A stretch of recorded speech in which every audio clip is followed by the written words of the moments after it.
Assalamualaikum warahmatullahi wabarakatuh. Sampurasun. Aduh. Oh, apa lagi ya? Oh iya, salam jiwa raga untuk sebuah karya dulu dong. Salam. Nama saya Rian Andrean dan kebetulan saya adalah mantan Raisa. Enggak. Mantan sutradara di Penhir angkatan 8. Nah, di sini alhamdulillah saya diamanahin untuk sharing-sharing pengalaman kepada teman-teman angkatan 9 nih, Dapur Seni Biru. Gimana sih? Apa sih itu sutradara? Saya sambil jalan ya, saya karena nggak bisa kalau misalnya nggak jalan. Grogi. Apa sih itu apa sutradara? Terus apa sih peran fungsi sutradara di pagelaran? Terus sinergitas antara sutradara, pimpinan produksi, stage manager, astrada, dan kepala-kepala divisi tim pementas tuh kayak gimana? Nah, di sini mungkin berdasarkan pengalaman aja saya bakal sharing-sharing sedikit lah. Yang pertama, apa itu sutradara? Sutradara lah ya. Mungkin juga teman-teman juga mungkin juga teman-teman udah pada tahu apa itu sutradara. Apa? Enggak. Nah, kayak gitulah ya sutradara.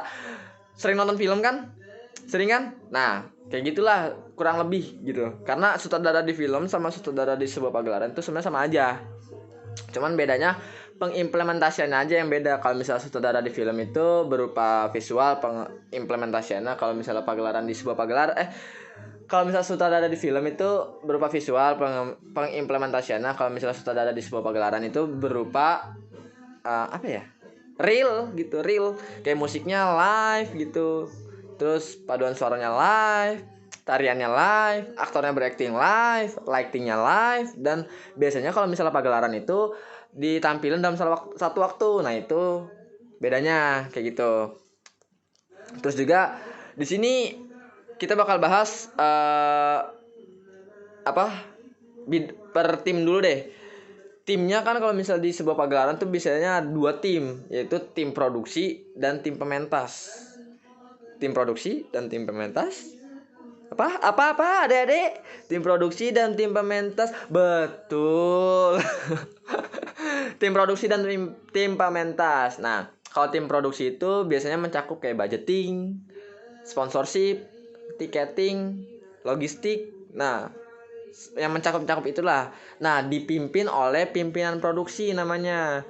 Nah, kalau tim pementas itu ada tari, ada musik, ada paduan suara, ada artistik, aktor, yang mencakup semuanya di pementasan lah, kayak lighting. Nah, itu di bawah arahan seorang sutradara. Kayak gitu. Nah, gimana sih caranya jadi sutradara? Atau harus kayak gimana jadi seorang sutradara gitu? Yang pertama deh, jadi seorang sutradara itu harus apa coba? Harus memiliki niat. Iya, niat dulu. Karena sholat juga harus perlu niat baru sholat, ya kan? Nah, gitu juga jadi seorang sutradara harus niat dulu. Kalau misalnya nggak niat berarti nggak jadi. Harus punya niat dulu. Yang kedua adalah memiliki gagasan-gagasan atau ide-ide yang kreatif biasanya. Nah, di sini poin pentingnya. Biasanya seorang sutradara itu orang-orang yang cocok ya, orang-orang yang sering ngayal gitu, yang sering berimajinasi lah. Itu tuh yang biasanya yang cocok jadi seorang sutradara. Punya ide-ide gagasan yang kreatif. Kayak gitulah. Terus juga sutradara apa lagi ya? Sutradara. Nah, kita ngomongin sutradara sebenarnya gimana ya? Sutradara itu punya tanggung jawab yang gede sih. Nah, jadi kalian harus kalau pengen jadi seorang sutradara, kalian harus memiliki tanggung jawab yang besar gitu. Harus yang bertanggung jawab, harus memiliki jiwa Jiwa kepemimpinan yang tinggi. Nah, itu. Jadi kalian harus memiliki jiwa kepemimpinan yang tinggi. Itu jadi seorang sutradara tuh kayak gitu. Karena inilah cangkupannya gede. Pengalaman saya ya, karena waktu di angkatan 8 itu mencakupnya angkatan 8 itu ada 60 orang atau 40 orang ya. Nah, itu kalian harus memanage itu gitu. Menjadi satu kesatuan yang harmonis, subhanallah. Gitulah ya. Jadi harus memiliki jiwa-jiwa sosial yang tinggi. Gitu. Terus seorang sutradara ini adalah pengarah. Dia yang ngarahin nih, mau dibawa kemana nih alur ceritanya. Mau drama komedi kah? Mau drama romance kah? Drama keluarga kah? Mau kerajaan? Mau drama musikal komedi? Mau horor komedi? Mau horor drama? Mau horor romance? Itu semua tergantung dari sutradara. Nah, langkah pertama misalnya kalian udah jadi sutradara, pengalaman pribadi saya ya, waktu itu tuh saya mencari ceritanya dulu. Pertama saya buat cerita, terus di-share ke teman-teman angkatan 8 dan alhamdulillah ditolak cerita saya. Ditolak, nggak tahu sih mungkin emang nggak nyambung juga sih. Ditolak. Terus akhirnya saya mencari lagi di internet, dan dapat tuh naskahnya, namanya Putri yang Disihir. Tapi saya nggak bakal mau bawain real naskah asli dari internet. Akhirnya saya rombak, benar-benar breakdown abis itu, teksnya, naskahnya, ceritanya sama sih, alurnya sama, konfliknya, terus pemanisnya saya bedain semua, benar-benar breakdown. Dan akhirnya saya ganti nama, bukan Putri yang Disihir lagi tapi jadi Pupus gitu, karena benar-benar saya breakdown gitu. Itu cerita tentang asal mula Gunung Putri yang ada di Bogor. Itulah ceritanya, tentang kerajaan kalau waktu itu tuh saya. Nah, kalau kalian udah punya cerita, terus kalian udah tahu nih, oh cerita ini bakal saya bawain ke sini, saya bakal begini, saya bakal gini. Langkah kedua adalah mencari aktor. Ini poin penting untuk mencari aktor. Nggak harus jago acting. Nggak harus. Penting jago acting, tapi nggak harus banget jago acting, karena kalian harus mencari orang yang sesuai dengan karakter.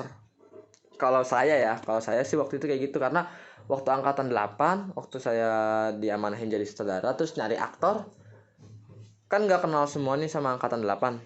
Jadi nggak tahu aktingnya kayak gimana, ini kayak gimana nggak tahu. Tapi saya nyesuaiin karakter yang ada di naskah, yang ada yang berdasarkan imajinasi saya gitu. Saya sesuaiin kayak aktor ini harus ini. Nah, jadi kalian harus mencari aktor yang sesuai karakter. Misalnya nih aktor pangeran kan orangnya ganteng. Biasanya ganteng tuh nggak mungkin cebol, nggak mungkin. Pasti tinggi, terus gagah biasanya pangeran, terus berwibawa. Biasanya pembawaan suaranya wow gitu, ngebas lah, dalamnya ada sound effectnya di sini.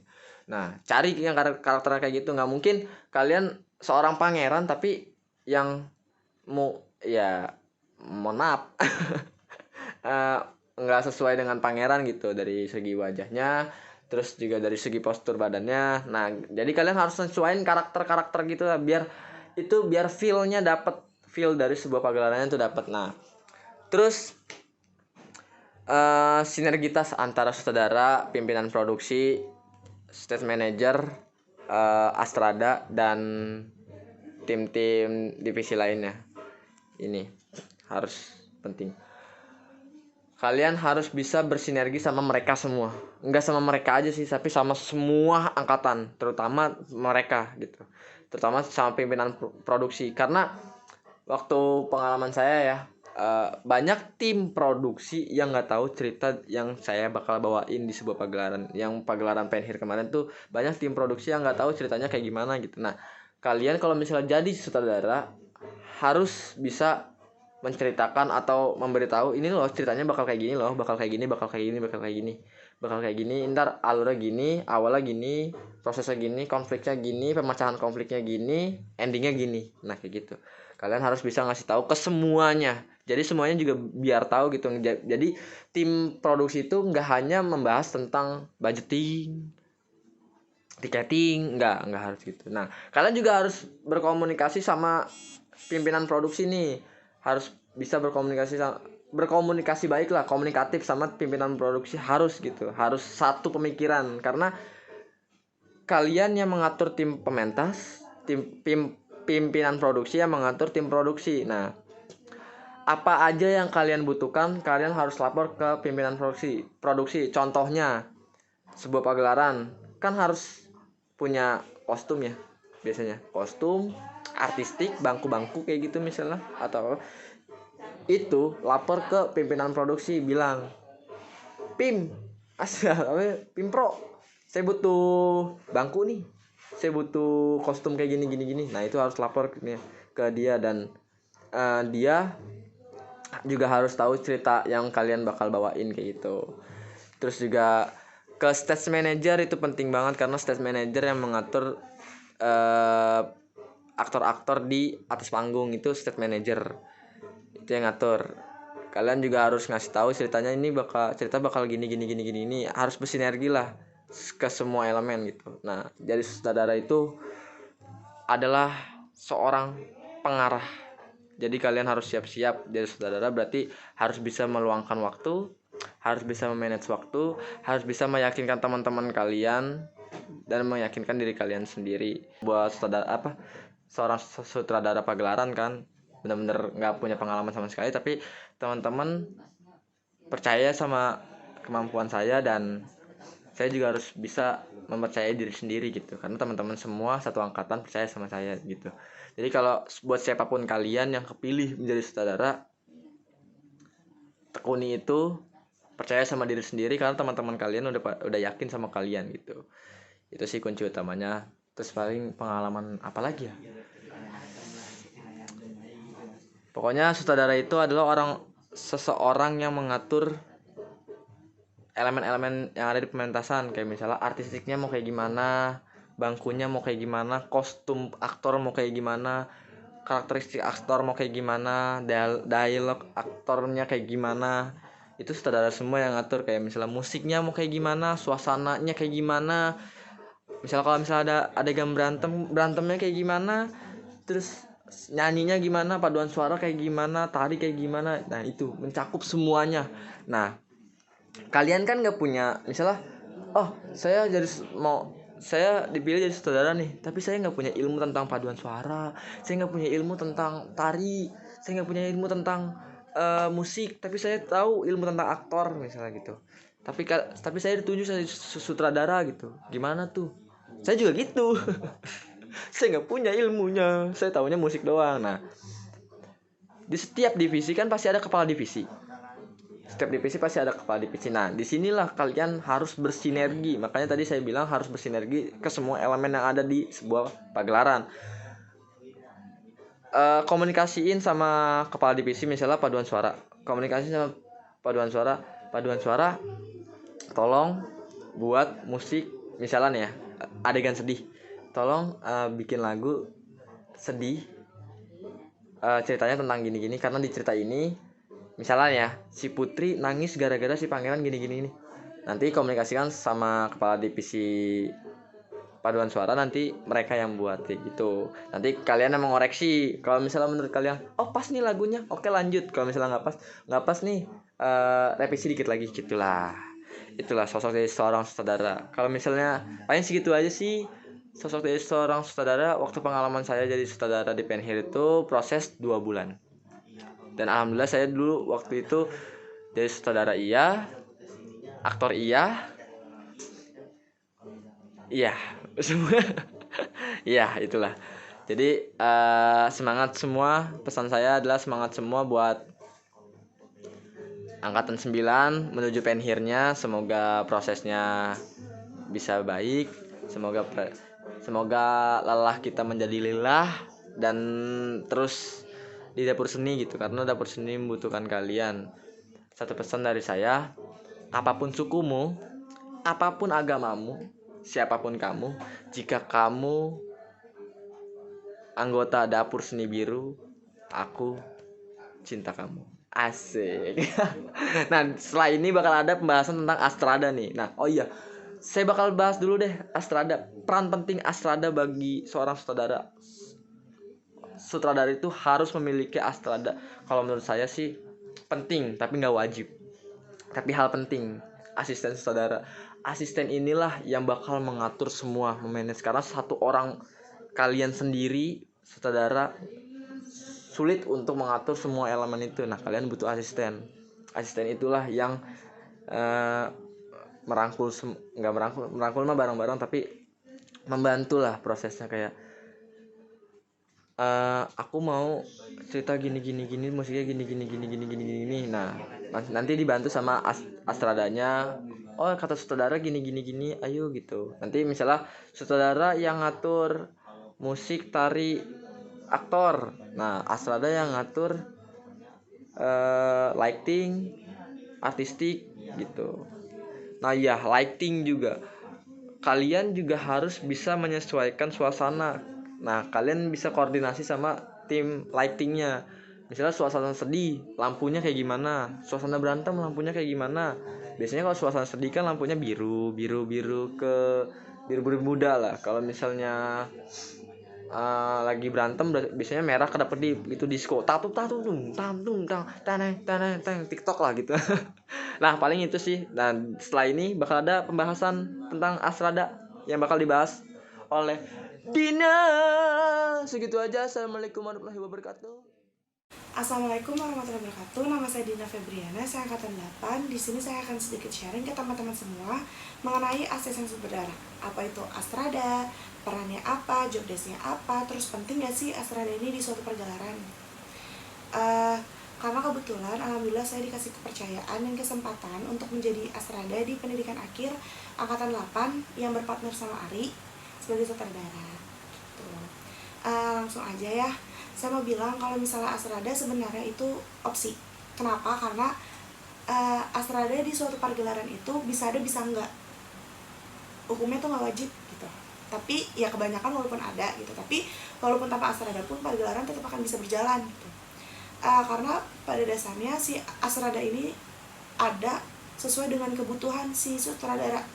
Kalau misalnya si sutradara membutuhkan seorang asisten, ya ada Astrada. Tapi kalau misalnya dirasa sutradara bisa menangani itu semua, job desk dan segala macam tanggung jawabnya itu dengan sendiri sebagai sutradara, maka tidak adanya Astrada di pergelaran tersebut gitu. Jadi tergantung kebutuhan si sutradara adanya Astrada ini. Jika ada Astrada di suatu pergelaran, pasti tidak akan bisa lepas gitu, tidak akan bisa lepas jauh dari si sutradara. Namanya asisten sutradara pasti yang berhubungan dengan sutradara gitu, dari mulai job desk, peran, serta tanggung jawabnya pun itu sama besarnya seperti sutradara. Bisa dibilang kalau Astrada itu sutradara kedua karena memiliki tugas dan job desk serta tanggung jawab yang sama. Walaupun pasti ada perbedaan sih antara sutradara, tapi tidak mencolok. Misalnya perbedaannya ya dari pengambilan keputusan. Ya walaupun Astrada itu sutradara kedua, tapi menurut saya pengambilan keputusan itu tetap ada di tangan sutradara. Lalu pas proses menjalankan gitu, ya tetap nge-backup atau mensupport semua yang dibutuhin atau yang diinginkan sama sutradara. Jadi tetap sutradara lah pemegang setir pertama. Terus juga saya mau bilang kalau antara sutradara dan Astrada itu harus memiliki komunikasi yang baik, harus dekat gitu. Dekat maksudnya dalam pengertian bukan dekat yang kayak gimana ya, tapi yang komunikasinya baik, biar kalau ada apapun itu enak dibicarain berdua gitu. Dan walaupun misalnya nanti dalam proses pergelaran gitu, proses latihan antara sutradara dan Astrada ada miskom nih gitu, ya nggak boleh langsung yang kundung gitu. Jadi harus ya sama-sama ngerti lah ibaratnya gitu, karena nggak mungkin sutradara dan asrada itu pecah. Kalau asrada dan sutradara aja udah pecah, gimana ke yang lainnya gitu.